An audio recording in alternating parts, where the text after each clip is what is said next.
সীমান্তে আবারও হত্যাকাণ্ড হচ্ছে এবং সীমান্তে আবারও নতুন করে কাঁটাতার দেওয়া হচ্ছে।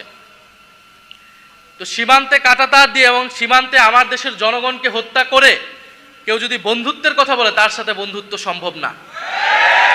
কাঁটাতার দিয়ে কারো সাথে বন্ধুত্ব করা যায় না এবং আমরা বিশ্বাস করি এই কাঁটাতার সেই দেশের জনগণই একদিন উপড়ে ফেলে বাংলাদেশের জনগণের সাথে বন্ধুত্ব করবে। দাড়ি টুপি থাকলে বিশ্ববিদ্যালয়ের ছাত্রদেরকে হলে শিবির বলে নির্যাতন করা, এইটা কিন্তু আমরা কোনোভাবেই আর অ্যালাউ করব না। এবং এই রাজনীতি শেখ হাসিনা সরকার করেছিল, এই রাজনীতি যাতে এই সরকার না করে আমরা সরকারের প্রতি সেই আহ্বান জানার জন্য আজকে শাপলা গণহত্যার বিচারের দাবিতে আজকের এই আলোচনা সভা এবং তথ্যচিত্র প্রদর্শনী এবং যারা আজকের এই আয়োজনে অতিথি হিসেবে এসেছেন, বক্তব্য রাখছেন বা রাখবেন, তাদের প্রতি ধন্যবাদ এবং কৃতজ্ঞতা জানাচ্ছি। আসলে যেই তথ্যচিত্রটি আমরা কিছুক্ষণ আগে দেখলাম, এটার পরে আমরা সবাই ছিল একটু আবেগ আক্রান্ত হয়ে গিয়েছে। আমার বক্তব্য আমি ঠিক সাজিয়ে এসেছিলাম অন্যভাবে, এখন সেটা একটু এলোমেলো হয়ে গিয়েছে। যখন এই ঘটনাটা ঘটে 2013 সালে, আমি তখন 10ম শ্রেণীর ছাত্র। যেহেতু আমি ঢাকা শহরেই বড় হয়েছি, আমি তখন স্কুলে পড়ি এবং ঢাকা শহরে তখন একটি থমথমে রাত, সেই রাত 5ই মের রাত। আমরা বাসায় বসে টেলিভিশনে দেখতেছিলাম যে সেখানে সব লাইট নিভিয়ে দিয়েছে, আক্রমণ হবে, পুলিশ প্রস্তুতি নিচ্ছে। তবে হঠাৎ করে দেখলাম দিগন্ত টিভি বন্ধ হয়ে গেল, ইসলামিক টিভি বন্ধ হয়ে গেল এবং সেই রাতে আমরা এরপর অনেক কিছু ভাষা শুনতে পারলাম, কিন্তু আমরা আসল তথ্য জানতে পারি নাই। কিন্তু শুনতে পেরেছি, পরবর্তীতে নিশ্চিত হয়েছি সেই রাতে কি মর্মান্তিক ঘটনা বাংলাদেশের ইতিহাসে ঘটে গিয়েছিল। শাপলার এই গণহত্যা, শাপলার এই হত্যাকাণ্ড বাংলাদেশের ইতিহাসে, বাংলাদেশের রাজনীতিতে অনেক বড় একটা ক্ষত তৈরি করে গিয়েছে। যদি শাপলা গণহত্যাকে সেই সময় আমরা ঠেকিয়ে দিতে পারতাম, সেই সময় যদি যারা এটার জন্য দায়ী, সরকার, রাষ্ট্রযন্ত্র এবং বিভিন্ন রাজনৈতিক এলিমেন্ট, তাদেরকে যদি বিচারের আওতায় আমরা আনতে পারতাম, তার বিরুদ্ধে যদি সামগ্রিকভাবে সমাজের এবং রাজনীতির সকল পক্ষ আমরা দাঁড়াতে পারতাম, তাহলে কিন্তু জুলাই গণহত্যা হতো না। শাপলা গণহত্যাকে কোনো না কোনোভাবে তো বৈধতা দেওয়া হয়েছে, তার প্রেক্ষাপট তৈরি করতে অনেকেই ভূমিকা রেখেছে। ফলে সেই সময় সরকারকে জবাবদিহিতা করতে পারা যায়নি বলে সরকার জুলাইতে আরেকটা গণহত্যা করার সুযোগ পেয়েছে, সাহস পেয়েছিল। শাপলা হত্যাকাণ্ডের অনেকগুলা ডাইমেনশন আছে, অনেকগুলা মাত্রা আছে। তবে একটা কথা বলে রাখা ভালো, আজকে যে আমরা দাবি এখান থেকে উঠাচ্ছি যে এক যুগ চলে গিয়েছে বিচারহীনতার, আমরা আজকে এসে জুলাই পরবর্তী বাংলাদেশে এসে আমরা এটা বিচারের দাবি জানাচ্ছি। এটা কিন্তু ন্যাশনাল ওলামা অ্যালায়েন্সের দাবি না, এটা এনসিপির দাবি, এটা বাংলাদেশের জনগণের দাবি।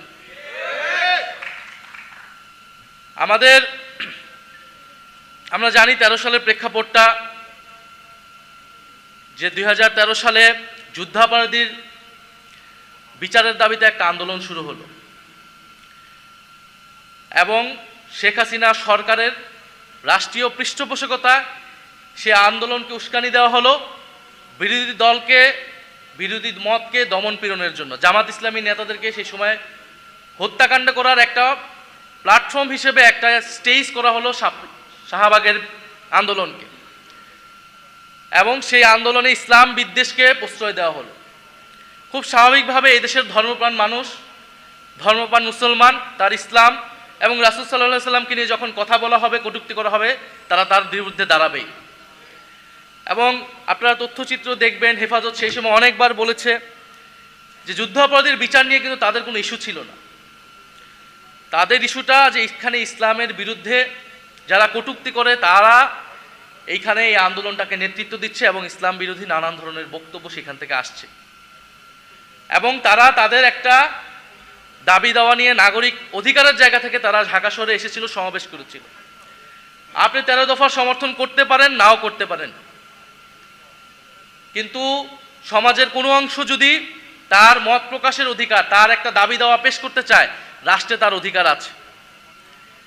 আপনি 13 দফার সমর্থন করেন কিংবা করেন না, কিন্তু আপনি কখনোই তাদের ওপর হত্যাকাণ্ডকে, তাদের উপর দমনপীড়নকে আপনি সমর্থন করতে পারেন না একটা রাষ্ট্রে। নিরস্ত্র নিরপরাধ ঘুমন্ত মানুষের উপরে, প্রতিবাদকারীদের উপরে দমনপীড়ন চালানো, গুলি চালানো আন্তর্জাতিক আইন, যে কোনো আইন অনুযায়ী এটা মানবতা বিরোধী। এবং আমরা দেখেছি সেই মানবতা বিরোধী অপরাধের পরে, হত্যাকাণ্ডের পরেও সংসদে দাঁড়িয়ে শেখ হাসিনা কিরকম নির্লজ্জ মিথ্যাচার করেছিল, এবং সেই সময় পত্রিকাগুলো কি ধরনের রিপোর্ট করেছিল আমরা কেউ কিন্তু ভুলে যাইনি। সেই ডকুমেন্টস এখনো আছে। হেফাজতের তাণ্ডব বলে প্রচার করা হয়েছিল। যারা ভিকটিম তাদেরকে অপরাধী হিসেবে প্রচার করা হয়েছিল, তাদেরকে সন্ত্রাসী হিসেবে প্রচার করা হয়েছিল। এবং এটাও আসলে 13 সালে হুট করে হয়েছে এরকম না। বাংলাদেশে ওয়ার অন টেরর প্রজেক্টের সময় থেকেই এই দেশের দাড়ি টুপি মাদ্রাসা আলেম ওলামাকেই এক ধরনের জঙ্গি হিসেবে চিত্রিত করার প্রবণতা আমাদের মিডিয়া সহ নানান জায়গায় আমরা দেখেছি। এবং দক্ষিণ এশিয়ায় এর সাথে আরও যুক্ত হয়েছে হিন্দুত্ববাদ। ফলে আমাদের স্বাভাবিকভাবেই সাধারণ মুসলমান অনেকেই দাড়ি রাখেন, অনেকেই রাখেন না, আমাদের আলেম ওলামা মাদ্রাসা ছাত্র, তাদেরকে আদারাইজ করে ফেলা, তাদেরকে সমাজ থেকে বিচ্ছিন্ন করে ফেলা, যেন বা তারা সমাজের ভিতরে অন্য একটা সেগমেন্টের লোক, কিন্তু তারা তো আমাদের সমাজেরই অংশ, আমাদের ভাই বন্ধু, আমাদের আত্মীয় স্বজনরাই তো মাদ্রাসায় পড়ে। আমরা কেউ স্কুল কলেজে পড়েছি, আমার ভাই বোনেরা কেউ মাদ্রাসায় পড়েছে। ফলে এই যে তাদেরকে আলাদা করে দেওয়ার একটা রাজনীতি, সমাজকে বিভাজিত করে দেওয়া হয়েছে এই রাজনীতির মাধ্যমে, এটার একটা রূপ আমরা দেখেছি 13 সালে শাপলা এবং শাহবাগের মধ্য দিয়ে। এবং এর ফায়দা নেওয়ার চেষ্টা করেছে সেই সময়ের ফ্যাসিস্ট সরকার, শেখ হাসিনার সরকার। আমি আরেকটা কথা বলতে চাই যে আমার ব্যক্তিগত মত হচ্ছে রাজনৈতিক লড়াই এর দায়িত্ব আসলে রাজনৈতিক দলগুলোর। সেই সময় শাপলা এক ভাই বলেছেন যে বিএনপি তাদের সাথে ছিলেন, হেফাজতের সাথে ছিলেন, অবশ্যই সাথে ছিলেন, সাথে ছিল বিএনপি, কিন্তু বিএনপির ভূমিকা আসলে কিরকম ছিল এইটা আসলে এই সময়ে এসে এটা বিশ্লেষণের দাবি রাখে। দেশের জনগণের একটা বড় অংশ যখন বিপদগ্রস্ত, এরকম একটা রাজনৈতিক হত্যাকাণ্ড হচ্ছে, রাজনৈতিক দল হিসেবে, বিরোধী দল হিসেবে বিএনপির উচিত ছিল সেই আন্দোলনে নেতৃত্ব নেওয়া, আরো বোল্ড ভূমিকা রাখা। আমরা বিভিন্ন সময় দেখি মাদ্রাসার ছাত্রদের, আলেম ওলামাদেরকে রাজনৈতিকভাবে ব্যবহার করা হয়। এই যে মৃত্যুর মুখে, গুলির মুখে ঢাকা শহরে এনে মাদ্রাসার ছাত্রদেরকে ঠেলে দেওয়া হলো, এর দায় কি বাংলাদেশের সেই সময়ের সকল রাজনৈতিক দল নেবে না? অবশ্যই আমি মনে করি নেওয়া উচিত। অবশ্যই ফ্যাসিস্ট সরকার, তার যৌথ বাহিনী, তার পুলিশ বাহিনীর এটার দায়, কিন্তু আমাদের রাজনৈতিক দলগুলার যদি আরো রাজনৈতিক ভূমিকা থাকতো, সক্রিয় ভূমিকা থাকতো, তাহলে হয়তো এই ধরনের হত্যাকাণ্ড আমরা এড়াতে পারতাম। ফলে আমরা চাই না যে আমাদের আলেম ওলামা, আমাদের মাদ্রাসা ছাত্রদেরকে তাদেরকে গুটি হিসেবে ব্যবহার করা হোক, ক্ষমতার হাতিয়ার হিসেবে কেউ ব্যবহার করুক, এবং তাদেরকে সমাজে অপরায়ণ করে রাখা হোক, সমাজে আদার করে রাখা হোক। তারা এই সমাজেরই অংশ, তাদেরও নাগরিক অধিকার আছে, তাদেরও দাবি দেওয়া থাকলে তারা সেটা প্রকাশ করবে, সরকার সেটা বিবেচনা করবে, সরকার তাদের সাথে ডায়ালগ করবে যে সেই দাবি কতটুক তারা মানবে, কতটুক মানবে না। আমাদের মাদ্রাসার ছাত্র, আলেম ওলামা, তাদেরকে যে ভিন্নভাবে জঙ্গি হিসেবে চিত্রিত করা, এই প্রবণতা থেকে আমাদের সমাজ, আমাদের রাষ্ট্র, আমাদের শিক্ষিত সমাজ, রাজনৈতিক দল, আমাদের সবাইকেই বের হতে হবে। এবং আমি সংসদের শেষ বক্তব্য বলেছি, এই দেশের জঙ্গিবাদের উপাদান থাকতে পারে, জঙ্গি প্রবণতা যদি থাকে সেটাকে সঠিকভাবে চিহ্নিত করে সেটাকে আইনের ভিত্তিতে সমাধান করা উচিত। কিন্তু ঢালাওভাবে মাদ্রাসার ছাত্রদেরকে জঙ্গি হিসেবে চিত্রিত করা, দাড়ি টুপি থাকলে বিশ্ববিদ্যালয়ের ছাত্রদেরকে হলে শিবির বলে নির্যাতন করা, এইটা কিন্তু আমরা কোনোভাবেই আর অ্যালাউ করব না। এবং এই রাজনীতি শেখ হাসিনা সরকার করেছিল, এই রাজনীতি যাতে এই সরকার না করে আমরা সরকারের প্রতি সেই আহ্বান জানাচ্ছি। আজকের এই অনুষ্ঠানের জন্য, প্রোগ্রামের জন্য আমি ধন্যবাদ জানাই। এবং আমাদের আজকের এখান থেকে বক্তব্যটা খুবই সুস্পষ্ট যে এখানে একটা মানবতা বিরোধী অপরাধ হয়েছিল 2013 সালে, এবং আমরা এখনো দেখি বিভিন্নভাবে ইনিয়ে বলার চেষ্টা করা হয় বিভিন্ন জায়গা থেকে যে আসলে মানবতা বিরোধী হত্যাকাণ্ড হয়নি, তেমন কেউ আসলে মারা যায়নি। এবং সরকারের উচিত একটা সুস্পষ্ট একটা তদন্ত রিপোর্ট প্রকাশ করা যে আসলে কতজন হত্যাকাণ্ডের শিকার হয়েছিল, সেই পরিবারগুলোর এখন কি অবস্থা, তাদেরকে রাষ্ট্রীয় স্বীকৃতি দেওয়া এবং ভবিষ্যতের জন্য আমাদের নতুন প্রজন্মকে সচেতন করতে হবে আমাদেরকে, যাতে এই ধরনের হত্যাকাণ্ড, এই ধরনের যে সমাজে বিভাজন হয়ে যাওয়া সেটা যাতে আর না হয়। এবং আমাদের যে ধর্মপ্রাণ মুসলমান, আমাদের আলেম ওলামা, তাদেরকে স্বীকৃতি দিতে হবে। তাদের এই দেশের রাজনীতি, এই দেশের ইতিহাসে তাদের ব্যাপক ভূমিকা আছে। সেই ব্রিটিশ বিরোধী আন্দোলন থেকে আমাদের মহান মুক্তিযুদ্ধে এবং 2024-এর গণ অভ্যুত্থানে আলেম ওলামা এবং মাদ্রাসার ছাত্রদের ব্যাপক ভূমিকা রয়েছে। এদেশের যত গণ আন্দোলন হয়েছে, জাতীয় আন্দোলন হয়েছে, মুক্তির লড়াই হয়েছে, এদেশের আলেম ওলামা এবং মাদ্রাসার ছাত্রদের ভূমিকা রয়েছে। সেই ভূমিকাকে আমাদের জাতীয় ইতিহাসে যথাযথভাবে মূল্যায়ন করতে হবে, স্বীকৃতি দিতে হবে। আমরা জাতীয় নাগরিক পার্টি সেই স্বীকৃতি দেই, সেই লড়াইকে, সেই তাদের ইতিহাসকে আমরা ধারণ করি, আমরা আমাদের দেশের জাতীয় ইতিহাসেরই অংশ মনে করি।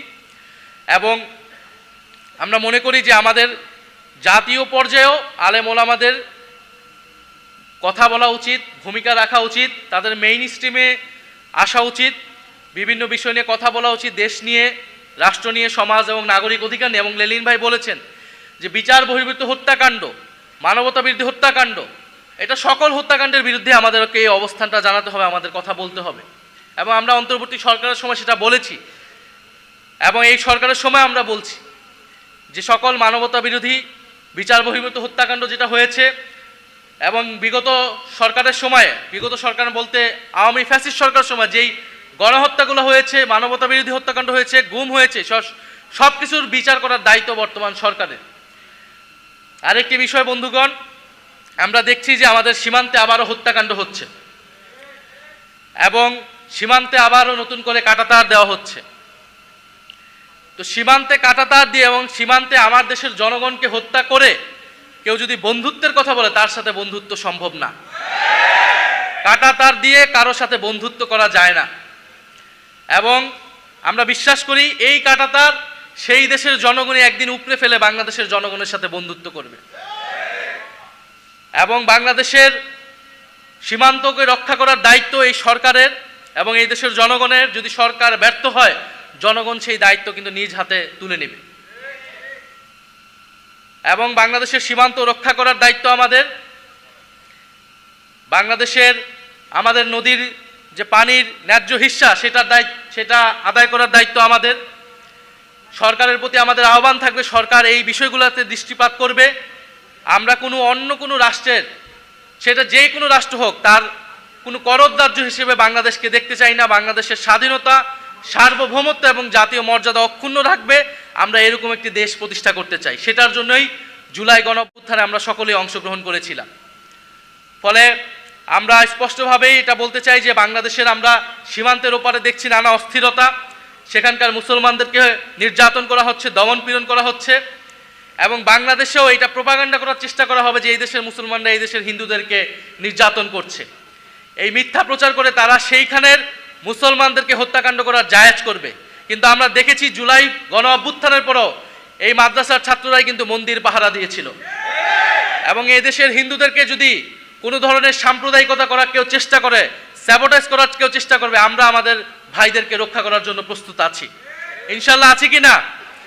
এদেশের মুসলমান, হিন্দু, বৌদ্ধ, খ্রিস্টান সবাইকে সবার নাগরিক অধিকার সুরক্ষায় আমরা কাজ করব এবং এদেশের স্বাধীনতা, সার্বভৌমত্ব এবং ইসলাম রক্ষায় আমরা কাজ করব। ধন্যবাদ সবাইকে।